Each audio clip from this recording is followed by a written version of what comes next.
Ever heard the saying, "The hunter has become the hunted"? Well, what just happened on the African continent is nothing short of history rewriting itself. 10 African nations stood up, looked Washington dead in the eye, and said, "We are not your pawns." This wasn't just a rejection. It was a political earthquake, a thunderclap heard from Accra to Addis, from Lagos to Johannesburg. Donald Trump announced to offer billions in aid, military alliances, and shiny trade deals. But beneath it all, strings, chains, control, and Africa said no. This made Trump extremely angry, given his nature. But this time, he was completely helpless. The West expected gratitude. They got resistance. They expected obedience. They got a revolution. And now, the balance of global power has begun to shift. But what was Trump's offer, and why did 10 African countries reject it openly? In this video, let's find out.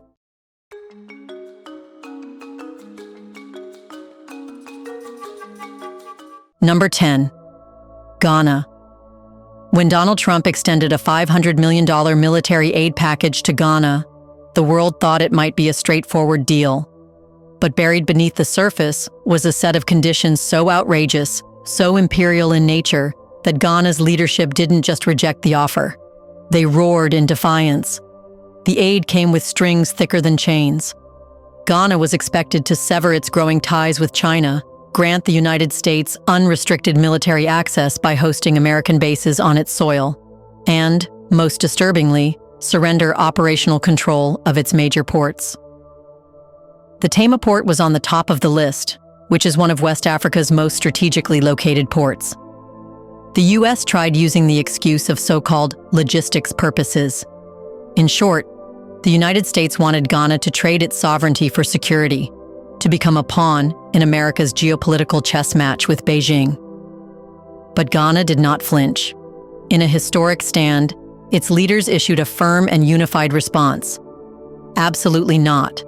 They rejected the deal outright, calling it modern-day colonialism and warning that no amount of dollars could buy their independence. Earlier, President Nana Akufo-Addo rejected it. And now, President John Mahama, who is one of the closest friends of Ibrahim Traoré, didn't just stop at a rejection. He used the moment to declare Ghana's future course, one of non-alignment, self-respect, and sovereign diplomacy. Parliament followed suit, refusing to even entertain the base agreement. Civil society erupted in support, with student unions, religious leaders, and political activists filling the streets in Accra to show that Ghana would not be bullied. Enraged by the boldness, Trump's administration retaliated like a schoolyard bully whose bribe was rejected.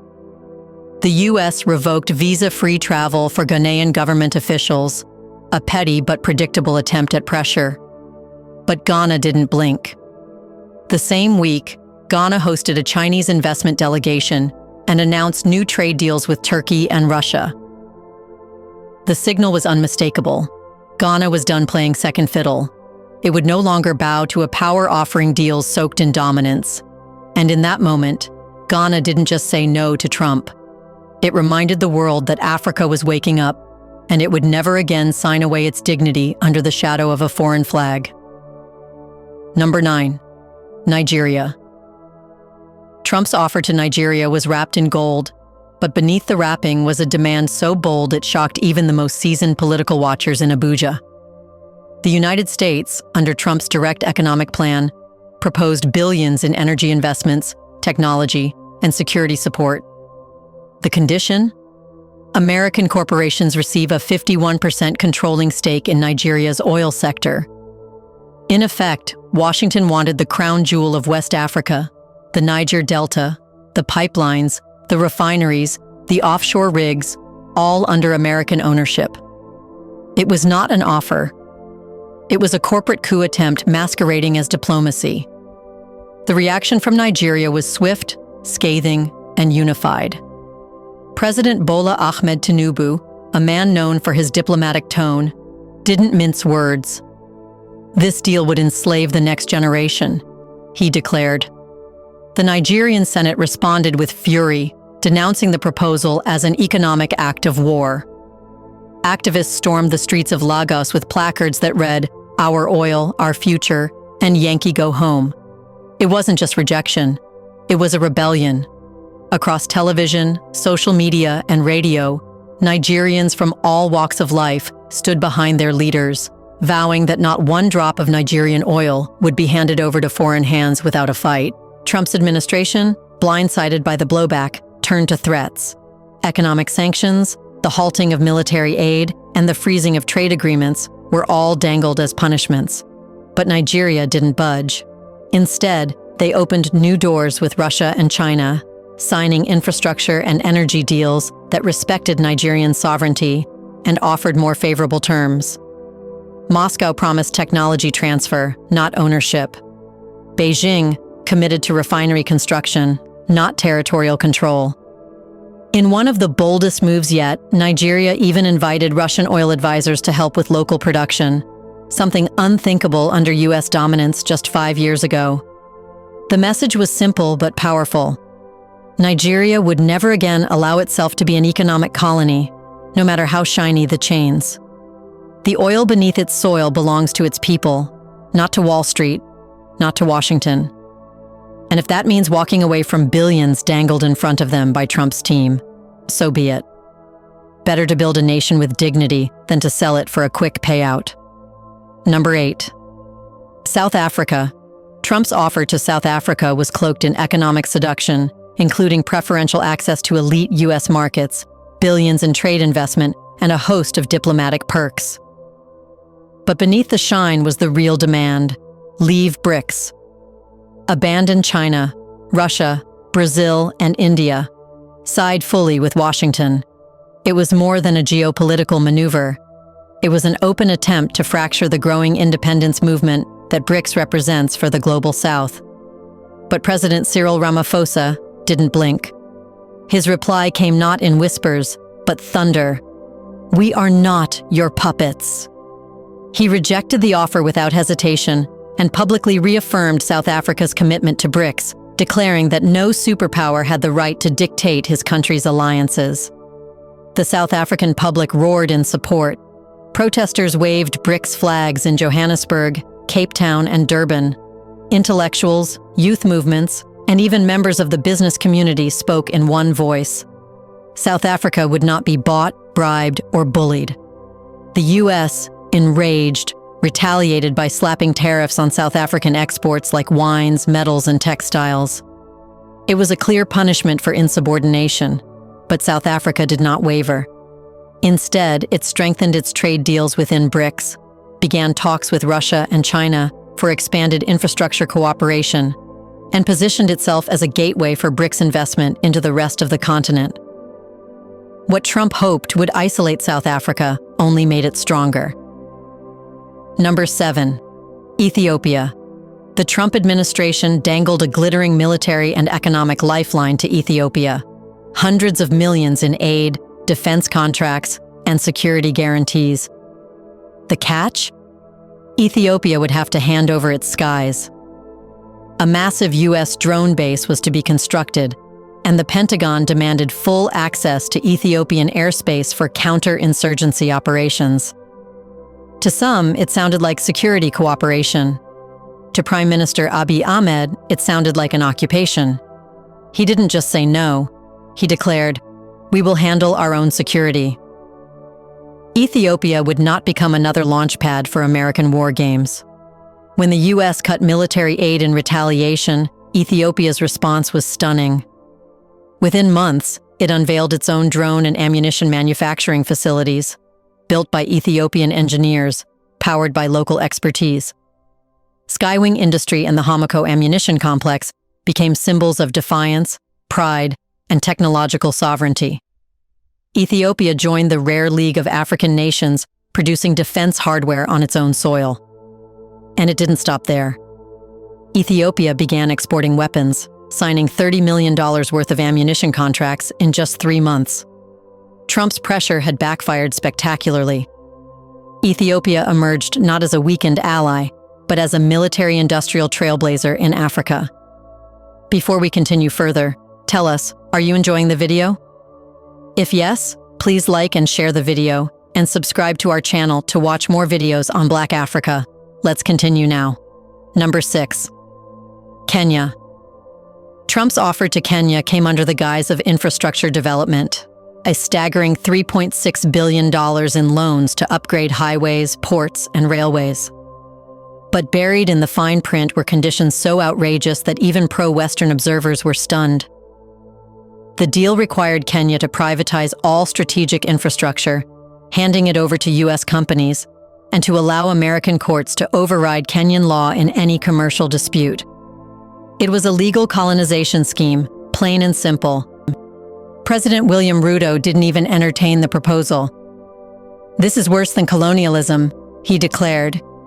Kenya walked away from the deal without regret and turned instead to China, which offered more favorable terms without undermining Kenya's sovereignty. The backlash at home was swift and powerful. Civil society erupted in anger, student groups marched through Nairobi, and legal scholars shredded the deal in public forums.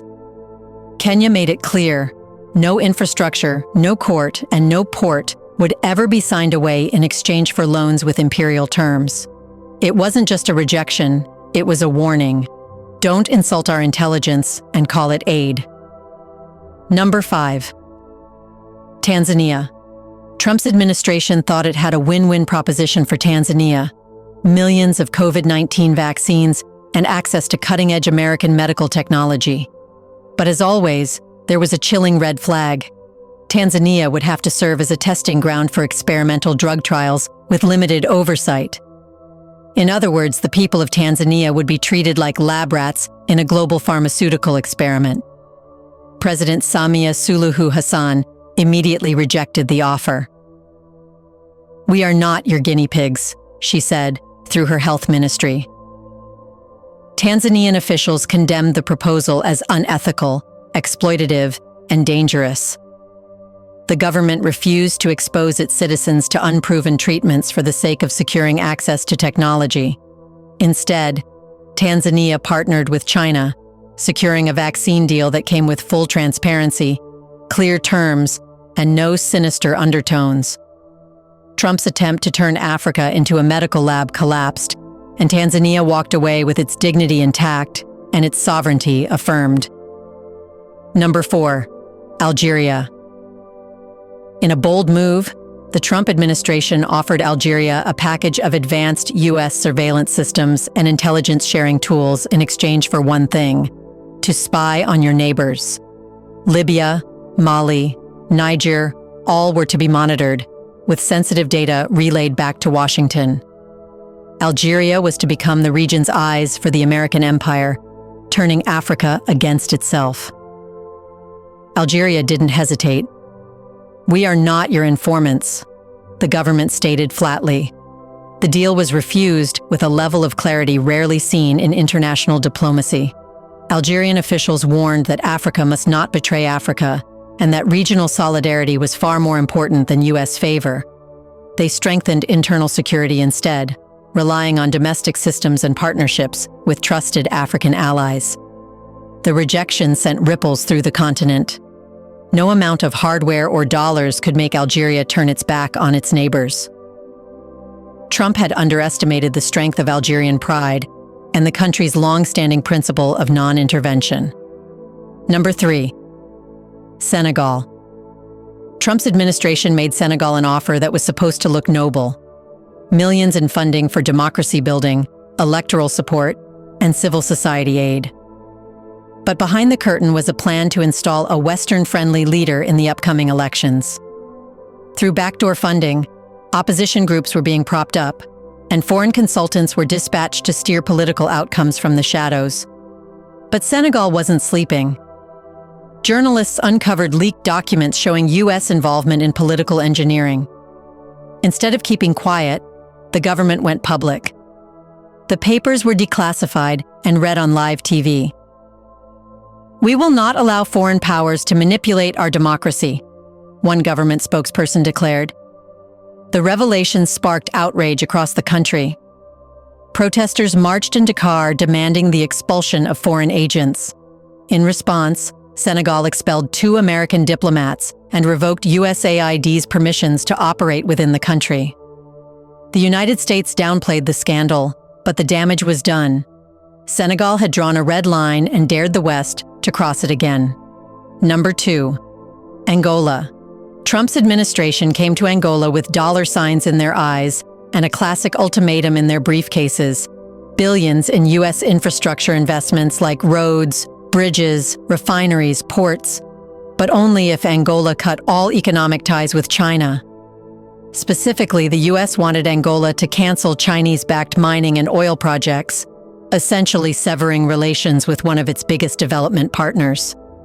The offer sounded impressive until Angola looked at the details and asked one critical question: where's the guarantee? President João Lourenço wasn't fooled.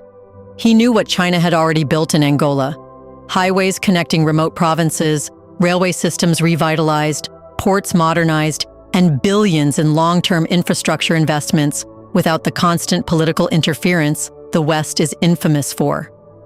So when Washington showed up with flashy promises but no solid commitments, Lourenço responded with a mix of sarcasm and steel: show us the money first. No guarantees came, no signed contracts, just vague proposals and strings. So Angola walked. Not only did they reject Trump's offer, they did so publicly, and then signed new trade and mining deals with China the same week. That wasn't just a rejection. That was a masterclass in realpolitik. Angola made it crystal clear: it won't betray its allies for empty gestures and lectures about loyalty. It will follow its own interest, and that interest, for now, lies with Beijing, not Washington. Number 1. Egypt. This one stung the U.S. the hardest. Egypt, long considered America's most reliable partner in North Africa, was handed an offer that bordered on political suicide. Trump's administration told President Abdel Fattah el-Sisi that the usual $1.3 billion in military aid would continue, but only if Egypt publicly supported Israel's planned annexation of the West Bank. In other words, sell your Arab solidarity, undermine the Palestinian cause, risk pan-Arab backlash. All for cash. But Egypt didn't bite. Despite being one of the largest recipients of U.S. military assistance for decades, Sisi didn't cave. His response was direct: we don't answer to you. Egypt refused to make any public endorsement of the annexation. It refused to speak Washington's words. Even behind closed doors, Egyptian diplomats stood firm, warning that any such public statement would ignite protests across the Middle East and devastate Egypt's regional credibility. Trump's team quickly backed down, quietly, almost sheepishly, because they knew the truth. Losing Egypt would collapse their entire Middle East strategy. Egypt, despite the financial aid, had drawn its own red line. It proved that even longtime allies could reach a point where dignity outweighed dollars. Egypt didn't just protect its own reputation. It reminded the U.S. that not even $1 billion carrot can make a proud nation compromise its principles. Do you feel a new wave of actual independence in Africa? Isn't it true that from now on, the only ideology for African leaders would be to keep the West at a distance because it's the only reason Africa is still in the modern form of colonization? In the comment section below, share your thoughts on the fact that African countries should unite to ensure they can fight the disrespectful Trump and his bullying policies. Do you want to watch more videos like this one? If yes, subscribe to our channel and press the bell icon next to it. We bring videos on Black Africa, its history, rich arts and culture, and things the world should know about. Thanks for watching, and until the next video, stay tuned.